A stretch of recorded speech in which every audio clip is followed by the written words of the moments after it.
علیکم ورحمۃ اللہ وبرکاتہ۔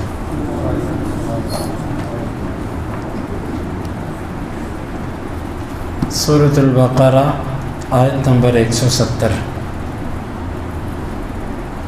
اعوذ باللہ السمیع العلیم من الشیطان الرجیم من ہمزہ ونفخہ ونفثہ۔ وَإِذَا اور جب قیل کہا جاتا ہے لہم ان کے لیے اتبعوا تم پیروی کرو ما اس کی انزل جو اتارا اللہ نے، قالوا وہ کہتے ہیں بلکہ نتبع ہم پیروی کریں گے ما اس کی الفینا ہم نے پایا علیہ اس پر آباءنا اپنے باپوں کو، اولو اور اگرچہ کانا ہوں آباؤہم ان کے باپ لا یعقلون نہ سمجھتے ہوں شیئا کسی چیز کو، ولا یہتدون اور نہ وہ ہدایت پاتے ہوں۔ ومثل اور مثال الذین ان لوگوں کی کفروا جنہوں نے کفر کیا، کمثل مانند مثال الذی اس شخص کے ینعق جو آواز دیتا ہے بما ایسی چیز کو لا یسمع نہیں وہ سنتی الا مگر دعاء پکار و نداء اور آواز، صم بہرے ہیں، بکم گونگے ہیں، عمی اندھے ہیں، فہم پس وہ لا یعقلون نہیں سمجھتے۔ وَإِذَا قِيلَ لَهُمُ اتَّبِعُوا مَا أَنزَلَ اللَّهُ اور جب کہا جاتا ہے ان سے کہ تم پیروی کرو اس کی جو اللہ نے اتارا، قالوا بل نتبع ما الفینا علیہ آباءنا وہ کہتے ہیں بلکہ ہم پیروی کریں گے اس کی جس پر ہم نے اپنے والدین کو پایا، اولو کان آباؤہم لا یعقلون شیئا ولا یہتدون اگرچہ ان کے باپ کسی چیز کو بھی نہ سمجھتے ہوں اور نہ وہ ہدایت پر ہوں پھر بھی۔ وَمَثَلُ الَّذِينَ كَفَرُوا كَمَثَلِ الَّذِي يَنْعِقُ بِمَا لَا يَسْمَعُ إِلَّا دُعَاءً وَنِدَاءً اور کافروں کی مثال مانند اس شخص کے ہے جو پکارتا ہے ایسی چیز کو جو آواز اور پکار کے سوا کچھ نہیں سنتی، صم بکم عمی فہم لا یعقلون بہرے ہیں، گونگے ہیں، اندھے ہیں، بس وہ نہیں سمجھتے۔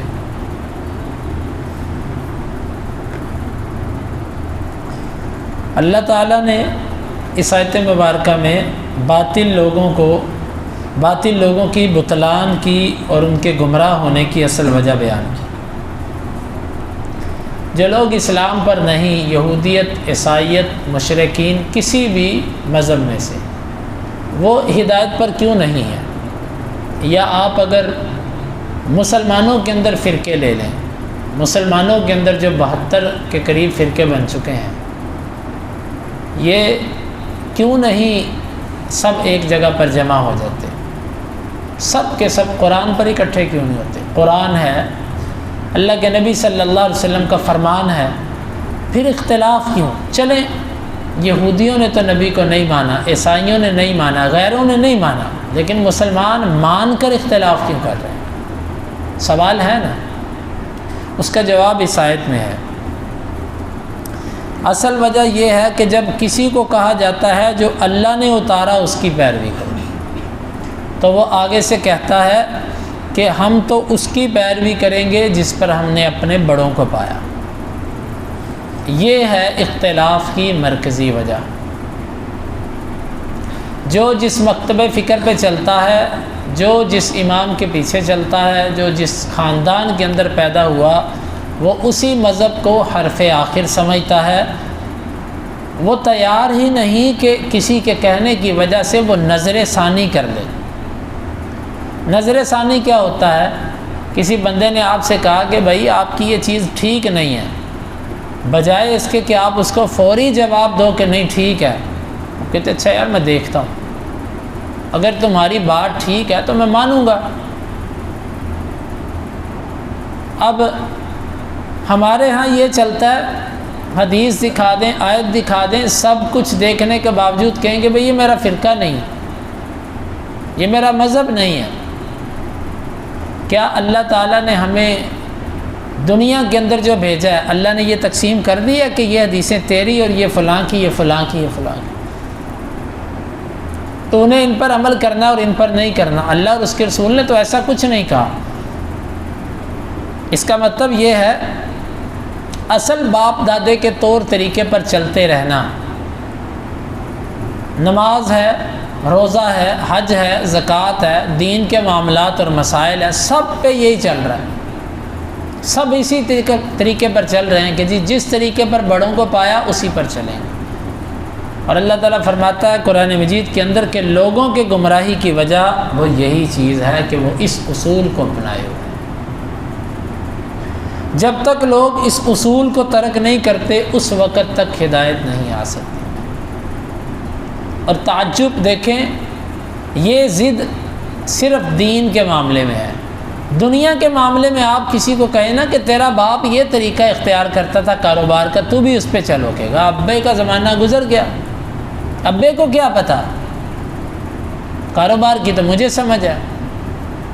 یعنی دنیا کے اندر، دنیا کے معاملات میں باپ دادے کا طریقہ نہیں ہے، صرف دین کے نام پر باپ دادا۔ اللہ تعالیٰ نے ہمارے لیے حق کا معیار باپ دادے کو بنایا ہے کہ قرآن و حدیث کو بنایا ہے؟ ذرا غور کیجئے گا، ہمیں اللہ نے حق کا معیار باپ دادا نہیں بنایا ہمارے لیے، وہ قابل احترام ہیں لیکن انہیں غلطی لگ سکتی ہے، لگی ہوگی۔ اصل تو ہمارے لیے معیار حق قرآن اور حدیث ہے۔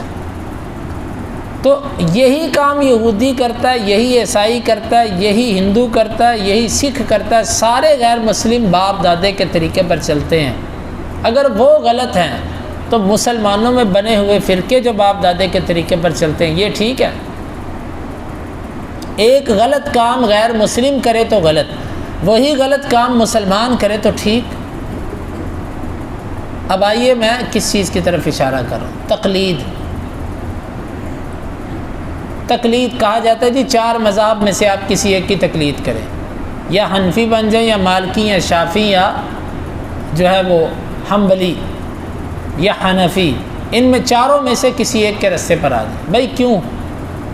یہ چاروں امام ہیں، چاروں کی بات کو لو، ہر ایک کی وہ بات لے لو جو قرآن و حدیث کے مطابق ہے، اور ان میں سے جس کی بات انسان ہونے کے ناطے قرآن و حدیث کے خلاف ہے اسے ترک کر دو، آسان سی بات ہے۔ لیکن نہیں، صرف ایک کی بات لینی ہے، صحیح ہو کہ غلط ہو، دوسرے کی طرف نہیں جانا، حالانکہ یہ دعویٰ بھی جھوٹا ہے۔ اب ہمارے قرب و جوار میں پائے جانے والے لوگ بے شمار مسائل میں اپنے امام کا مذہب چھوڑ چکے ہیں، سینکڑوں مسائل آپ کو پیش کیے جا سکتے ہیں جس میں امام ابو حنیفہ کا مذہب کچھ اور ہے، لیکن آج ان کا نام لے کر ان کی تقلید کرنے والے کسی اور مذہب پر۔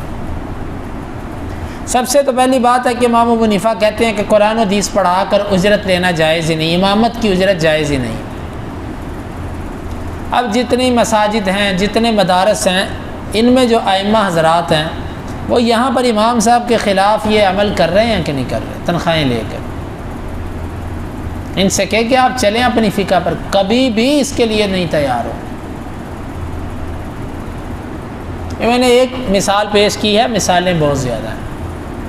عقیدے کا مسئلہ لے لیجئے، تو یہ لوگ کہتے ہیں کہ ہم ایک ہی طریقے پر چلیں گے، حتیٰ کہ واضح حدیث سامنے آ جائے اس کو لینے کے لیے تیار نہیں، قرآن کی آیت آ جائے لینے کے لیے تیار، حتیٰ کہ ان کے بعض متعصب مولویوں نے یہاں تک لکھا ہے کہ اگر قرآن کی کوئی آیت ہمارے امام کے مذہب کے خلاف آئے تو تم نے امام کے مذہب کو لینا، آیت کو نہیں لینا۔ حدیث اگر خلاف آئے تو تم نے امام کے مذہب کو لینا، حدیث کو نہیں لینا۔ یہ باتیں جو میں کر رہا ہوں یہ سب کی سب ان کی کتابوں میں لکھی ہوئی ہیں۔ بتائیے اب یہ وہ صورت ہے کہ نہیں ہے؟ جس امت کے علماء کی یہ کیفیت ہو اس کی عوام کا کیا بنے گا؟ تو کہتے ہیں کہ بل نتبع ما الفینا علیہ آباءنا، ہم تو اسی کی پیروی کریں گے جس پر ہم نے اپنے باپ دادا کو پایا، وہی ہمارا طریقہ۔ اولو کان آباؤہم لا یعقلون شیئا ولا یہتدون، اگرچہ ان کے باپ دادا کو کچھ سمجھ نہ ہو اور وہ ہدایت پر بھی نہ ہو، پھر بھی ان کی پیروی، یعنی باپ دادا کی پیروی۔ اچھا ایک بات یاد رکھیے گا، ایک بندہ ایک نیکی کرتا باپ دادے کی وجہ سے، یہ نیکی نہیں ہے۔ نیکی تب بنے گی جب اللہ کی رضا کے لیے کی جائے۔ ایک بندہ باپ دادے کی وجہ سے صحیح عمل بھی کرے، اللہ اور اس کے رسول کے لیے نہ کرے، تو یہ بھی صحیح عمل بھی مردود ہے۔ لیکن ایک بندہ صحیح تو کیا باپ دادے کی وجہ سے غلط کرتا ہے، تو یہ کتنا برا ہے۔ یہی چیز اللہ تعالیٰ کہتا ہے اولو کان آباؤہم، اگرچہ ان کے باپ دادے نہ بھی حق پر ہوں پھر بھی پیروی۔ چلو حق پر ہوں، ان کے نام پر کوئی پیروی کرے تو پھر تو چلو بندہ کہہ سکتا ہے جی حق تو ہے نا، لیکن یہاں پر تو حق بھی نہیں اور باپ دادے کی پیروی بھی ساتھ شریک ہو چکی ہے۔ ولا یہتدون، اور نہ وہ ہدایت پر ہے۔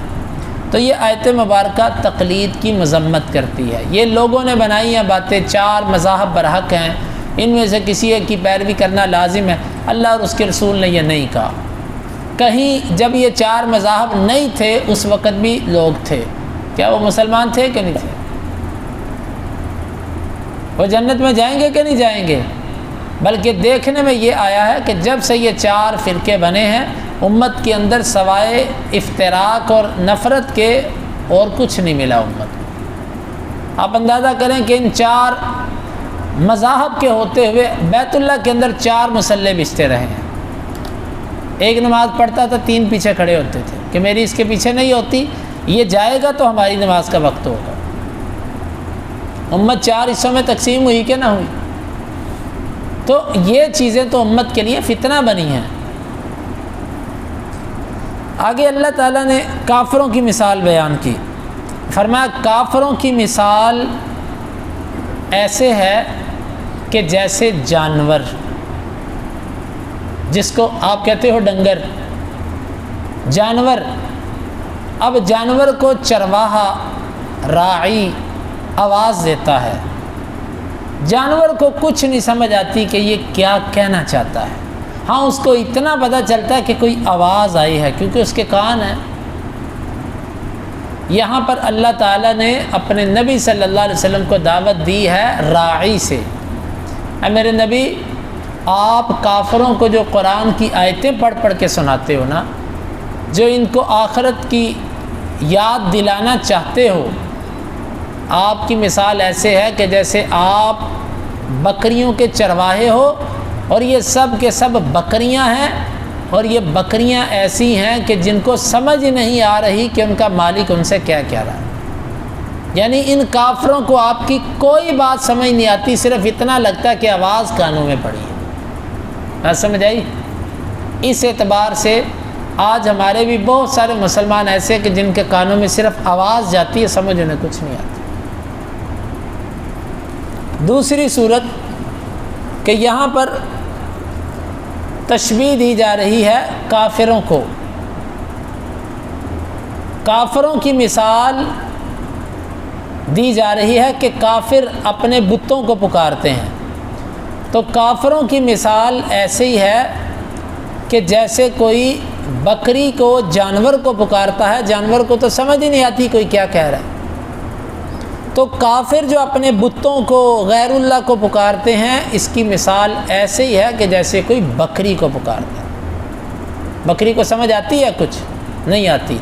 تو جن بتوں کو یہ پکارتے ہیں، نہ وہ سنتے ہیں، نہ وہ دیکھتے ہیں، نہ وہ کچھ کر سکتے ہیں، تو یہ تو ایسے ہی ہے کہ جیسے کوئی جانور کو پکار رہا ہے جس کو پتہ ہی نہیں کوئی کیا کہہ رہا ہے۔ تیسری صورت اس کی تشبیہ کی، یہاں پر مثال بیان کی جا رہی ہے کہ جانور جو اپنے ایک مالک کے پیچھے چل رہا ہوتا ہے، اس کو کوئی پتہ نہیں ہوتا اس کا مالک اس کو کدھر لے کے جا رہا ہے، سیدھے رستے پر لے کر جا رہا ہے، غلط رستے پر لے کر جا رہا ہے، آگے کھائی ہے، آگے رستہ ہے کہ نہیں، جانوروں کو کچھ پتہ نہیں ہوتا، انہوں نے صرف اپنے مالک کے پیچھے، چرواہے کے پیچھے چلنا ہوتا ہے۔ اللہ تعالیٰ فرما رہا ہے کہ ان کافروں کی مثال اور اپنے باپ دادا کے طریقوں پر چلنے والوں کی مثال ان بکریوں جیسی ہے، اس ریوڑ جیسی ہے کہ جو چرواہے کے پیچھے پیچھے چل رہے ہیں، پتہ ان کو کوئی نہیں کدھر جا رہے، کہ یہ اپنے باپ دادا کے طریقے پر لگے ہیں، پتہ ان کو نہیں کہ باپ دادا کدھر لے کر جا رہے ہیں، بس ان کے پیچھے پیچھے چل رہے ہیں۔ یہ ہمارے باپ دادا، ہمارے بڑے، ہمارا امام، ہمارے پیر صاحب، بس یہ بھیڑ بکریوں کی طرح ان کے پیچھے چل رہے ہیں۔ تو یہ مثال کئی طریقوں سے یہاں پر صادق آتی ہے۔ تو اللہ تعالیٰ نے اس آیت کو بیان کرنے کے بعد فرمایا کہ صم بکم عمی، بہرے ہیں، گونگے ہیں، اندھے ہیں۔ بہرے ہیں حق سے، حق سن نہیں سکتے، عام باتیں سنتے ہیں، حق نہیں سنتے۔ بکمن بول نہیں سکتے، ویسے بولتے ہیں لیکن حق کی زبان نہیں بول سکتے۔ عمیون اندھے ہیں، ویسے دیکھتے ہیں لیکن حق کا دیکھنا نہیں دیکھتے۔ لا یعقلون، بیچارے عقل بھی نہیں کر سکتے، دل سے بھی سوچ و بچار نہیں کر سکتے۔ ایک بندہ ہوتا ہے آنکھیں بھی نہیں ہیں، کان بھی نہیں ہے، زبان بھی نہیں ہے، لیکن دل ہے، سوچ و بچار کر کے کسی نہ کسی نتیجے پر پہنچ جاتا ہے۔ لیکن ان کی مصیبت یہ، نہ آنکھیں، نہ کان، نہ زبان اور نہ دل جس میں عقل ہوتی ہے وہ بھی نہیں ہے۔ تو بتاؤ ایسا بندہ کامیاب ہو سکتا ہے؟ یہ مثال اللہ تعالیٰ نے ان لوگوں کی دی ہے کہ جو لوگ حق کو ترک کر کے محض چلے چلائے طریقوں پر، چلی ہوئی رسموں کے اوپر چلتے ہیں۔ اللہ تعالیٰ نے یہ ان کی مثال بیان کی ہے۔ اللہ رب العالمین سے دعا ہے اللہ تعالیٰ ان آیات کو سمجھنے کی اور عمل کی توفیق عطا فرمائے۔